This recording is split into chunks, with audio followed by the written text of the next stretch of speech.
Olá, graça e paz. Eu gostaria de compartilhar com os irmãos uma passagem que se encontra no Evangelho de Lucas, no capítulo 22, apenas o versículo 60. E Pedro disse: Homem, não sei o que dizes. E logo estando ele ainda a falar, cantou o galo. Bom, eu não quis ler todo o contexto, mas a passagem vai falar sobre Pedro, que havia assentado ali numa fogueira, e Jesus estava sendo julgado ali, estava apanhando, sendo açoitado. E Pedro começou a passar pela peneira. Chega uma mulher simples aqui nos versículos anteriores, e ela fala para Pedro: olha, você estava com ele. Passa pouco tempo e Pedro nega. Passa pouco tempo, chega uma outra pessoa e fala: você estava com ele. Pedro nega novamente. E aqui no versículo 60, um homem chega para Pedro e fala: você estava com ele. E quando Pedro acaba de negar pela terceira vez, o galo canta. Interessante, irmãos, que pensando um pouco sobre Pedro, dos discípulos de Jesus, provavelmente Pedro foi um dos que teve mais experiência. Pedro foi o único discípulo que andou sobre o mar. Pedro, ele estava no monte da transfiguração, ele viu ali Elias e Moisés descendo, Jesus sendo transfigurado, e ele ouviu a voz ali do céu que dizia: eis aí meu filho amado, a quem me comprazo. Pedro viu Jesus dando vista aos cegos. Pedro viu Jesus expulsando vários demônios. Viu ressuscitando ali a filha do centurião. Viu Jesus ressuscitando Lázaro. Pedro tinha uma vasta experiência com o Senhor Jesus. Ele sabia que Jesus era o Filho de Deus. Ele sabia quem era Jesus. Mas nós vemos Pedro negando Jesus aqui diante de pessoas simples. E eu comecei a questionar: o que levou Pedro? Quais os motivos que levaram Pedro a negar que estava com Jesus, que conhecia Jesus, que era discípulo de Jesus? Ao primeiro momento, nós olhamos e pensamos: bom, se Jesus estava apanhando, que era o mestre, Pedro iria ficar com medo mesmo. O primeiro motivo que pensamos foi o medo. O medo levou Pedro a falar que não conhecia Jesus. Mas Jesus havia falado nos versículos anteriores para Pedro que o diabo havia pedido para cirandá-lo e que Jesus havia intercedido por ele. E ele falou que Pedro iria negá-lo antes que o galo cantasse. E Pedro falou: não vou negar. E aconteceu-se isso, e Pedro vai negar diante de pessoas simples. E eu fui pesquisar um pouco para entender por que ele negou. Então, os 4 evangelhos, eles falam sobre esse momento ao qual Pedro negou. Se nós meditarmos em Lucas mesmo, capítulo 22, nós voltarmos aqui no versículo 24, nós vamos ver indícios que Pedro estava fraquejando.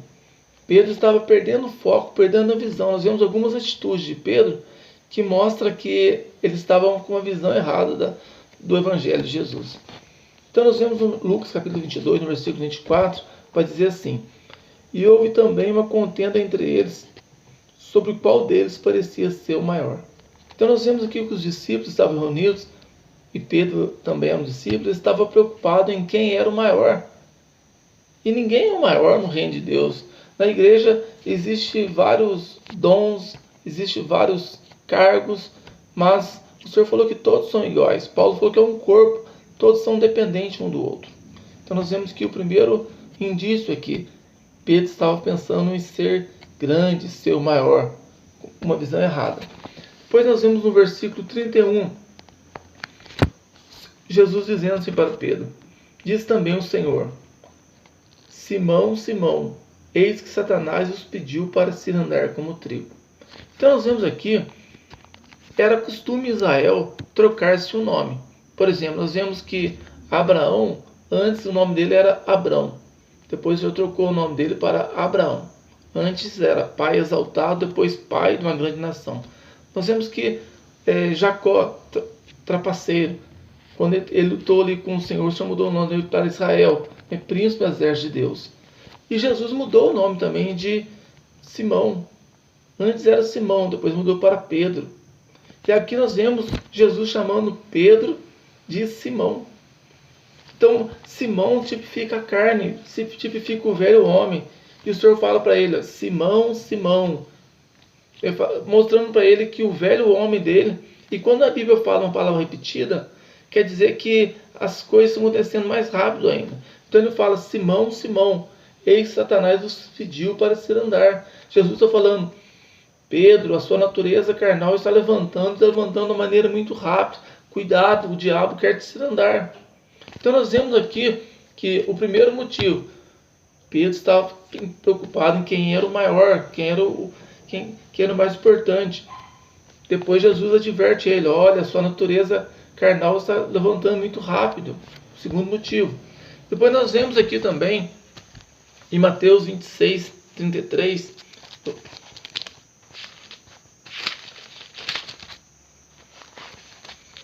Mateus 26, 33 vai dizer assim: Pedro foi avisado, né? Jesus avisando ele. Jesus falando assim que, olha, vocês vão escandalizar em mim, ferirei o pastor, as ovelhas vão se dispersar.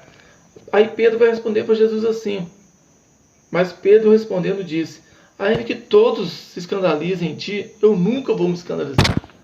Então Pedro estava sentindo que ele era melhor do que os outros. O próprio Jesus está falando que todos iam escandalizar, e ele fala: ainda que todos aí escandalizem, eu não. Pedro estava se sentindo forte, estava sentindo que ele era melhor do que os outros.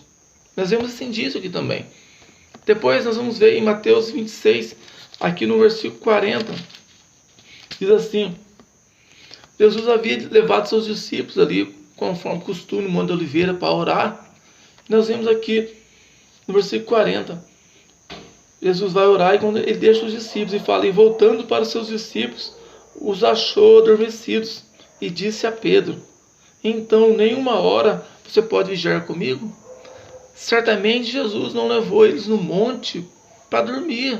O monte não é lugar de dormir. Jesus também não levou eles ali para ficar vendo as estrelas.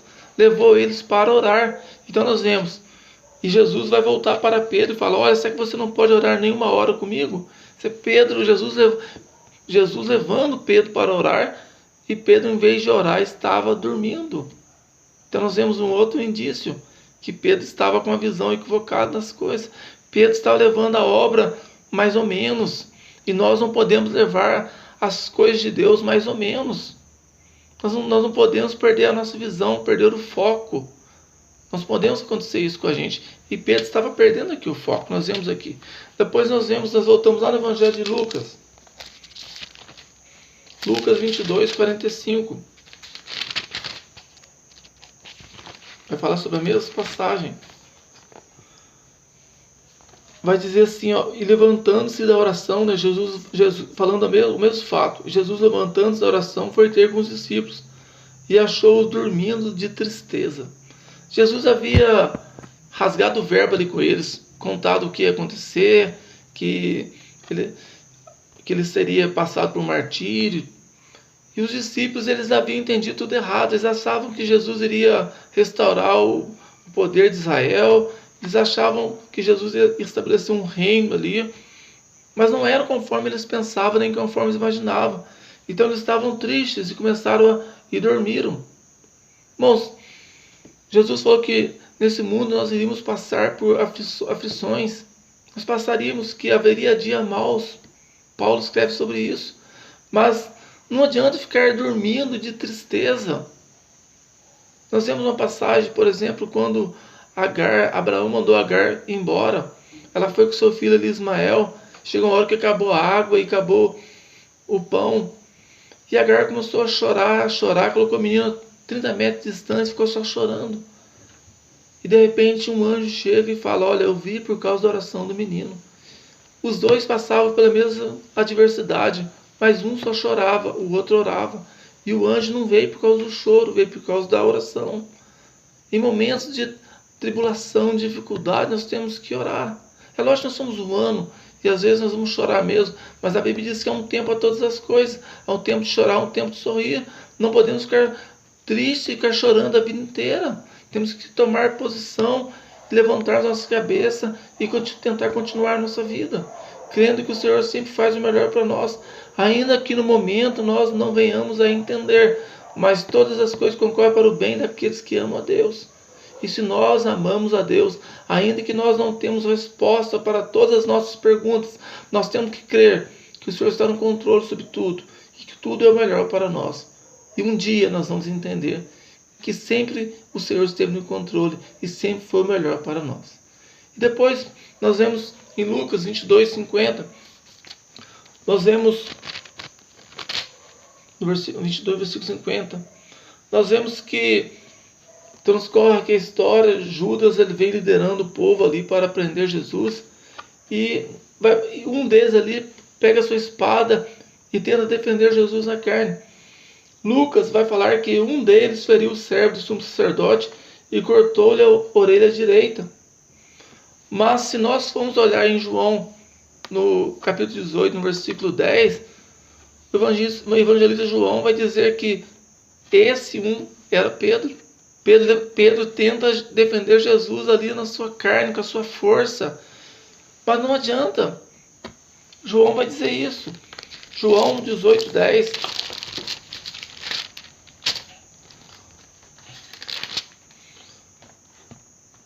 Vai dizer assim, ó. Então Simão Pedro, que tinha espada, desembainhou e feriu o servo do sumo sacerdote e cortou-lhe a orelha direita, e o nome desse servo era Malco. Então nós vemos que Pedro, ele tenta fazer, ele está seguindo Jesus, mas note que João não chama ele de Simão e também não chama ele só de Pedro, chama ele de Simão Pedro. Sabe o que quer dizer isso?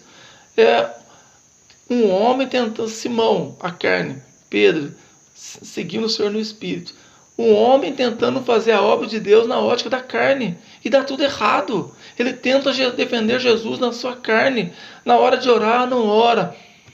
Estava pensando em ser grande, estava achando que é mais alto, melhor do que os outros, estava buscando cargo, posição, não ora, e depois quando chega para defender Jesus, tenta defender do seu jeito.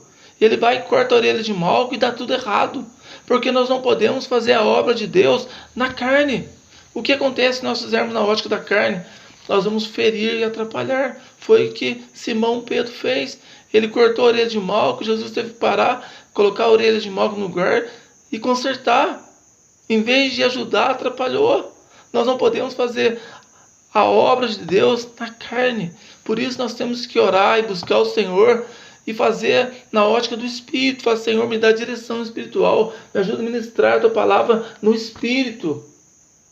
Que o homem espiritual venha trabalhar no reino espiritual, para que eu não venha ferir os outros, para que eu não venha usar a palavra para cortar e machucar os outros na carne, porque não vai produzir fruto, não vai produzir justiça, mas vai ferir e machucar, vai magoar. E não, esse não é o propósito da palavra, esse não é o propósito do reino. E ele tenta fazer dessa forma e dá tudo errado. Depois nós vemos de novo em Lucas 22:54. Depois que Jesus ele conserta ali a orelha de Malco, eles prendem Jesus, eles levam Jesus, e vai dizer que, então, versículo 54, então prendendo, levaram e meteram na casa do sumo sacerdote, e Pedro seguia Jesus de longe. Bom, é lógico que aqui nós sabemos que a ótica que Pedro não queria perder Jesus de vista, mas nós temos que olhar o contexto espiritual das coisas. Embora Pedro estivesse seguindo Jesus perto, mas Jesus estava guiando eles para uma visão espiritual, mas Pedro estava olhando a visão carnal, não estava orando, estava preocupando que era o melhor, se sentindo melhor do que os outros, e depois ele tenta defender Jesus na carne. Está tudo errado. E aqui mostra o versículo, não foi escrito à toa, nós temos que enxergar isso. Pedro, na verdade, estava seguindo Jesus de longe, não de perto. Ainda que estivesse perto fisicamente, mas o alvo de Pedro estava errado, ele estava indo para direções opostas. Jesus tentando levar eles para o lado espiritual, o reino espiritual, e Pedro enxergando o reino do homem, o reino da carne. Então por isso ele diz, estava seguindo de longe. Nós temos que seguir Jesus de perto, temos que ter intimidade com o Senhor. Jesus ele contava histórias e parábolas para todo mundo, mas para os discípulos que estavam perto, ele falava qual era o verdadeiro sentido da parábola, o sentido da história. Nós temos que estar perto do Senhor, não seguir de longe. E depois nós voltamos para onde nós começamos a ler. Pedro se assenta numa fogueira. Lucas 22, no versículo 24, ali vai falar sobre isso. Pedro se assenta numa fogueira de escarnecedores. E agora vem a peneira. Imagina a situação que esse homem estava. Ele não ora, pensa preocupado em ser grande, se achando melhor do que os outros. Ele defende Jesus na carne. E agora ele segue Jesus de longe e se assenta numa fogueira de escarnecedor. E agora vai vir a peneira. E vai ser peneirado nesse lugar. Será que ele iria conseguir passar nessa situação? Irmãos, e às vezes as peneiras vêm na nossa vida dessa forma. Nós vemos Davi sendo peneirado. Quando era tempo dos reis ir para a guerra, e não foi para a guerra, ele ficou em casa, ali no seu palácio, fora da posição. E diz que numa tarde, levanta numa tarde, ele olha uma mulher, ali é uma peneira também, estava sendo peneirado. E será que ele ia passar dessa forma? E se nós vivermos dessa forma e dessa maneira, se nós não orarmos, se nós, em vez de olharmos a visão espiritual, do reino espiritual, se nós olharmos somente para as coisas dessa terra, se nós seguirmos Jesus de longe, se nós nos preocuparmos em sermos grandes e maior do que os outros, quando vier a peneira, será que nós vamos vencer? Se nós ficarmos vivendo no meio de escarnecedores, será que nós vamos passar? Mas Jesus havia falado para Pedro: eu intercedi por você. Ainda bem que não era a nossa força, não é nós sozinhos não iríamos conseguir. Ainda bem que Jesus está ao lado do Pai e Ele intercede por nós. Porque quando Pedro estava quase perdendo, Jesus falou assim: antes que o galo cantava, você vai me negar. Ele lembrou, quando ele estava negando, ele lembrou disso. Ele olha para Jesus, e Jesus, com um olhar de amor, não com olhar de crítica, mas com olhar de amor, e Pedro passa pela peneira. E depois tem uma outra história, Jesus indo atrás de Pedro, porque o Senhor não desiste de nós. Aliás, tem eu gravei um vídeo sobre isso, se você quiser assistir, é uma outra história. E Pedro toma posição e se torna um grande servo do Senhor. Esses são os motivos que Pedro negou Jesus. Ninguém acorda num dia e fala: vou negar Jesus hoje. As coisas começam pequeno. Nós vemos lá atrás, começou pequeno, até culminar numa coisa grande. Então nós temos que atentar para isso na nossa vida. Não podemos deixar de orar, não podemos perder a nossa visão. O reino de Jesus é um reino espiritual. As coisas até ficam. Amém? Que Deus abençoe a sua vida em nome de Jesus.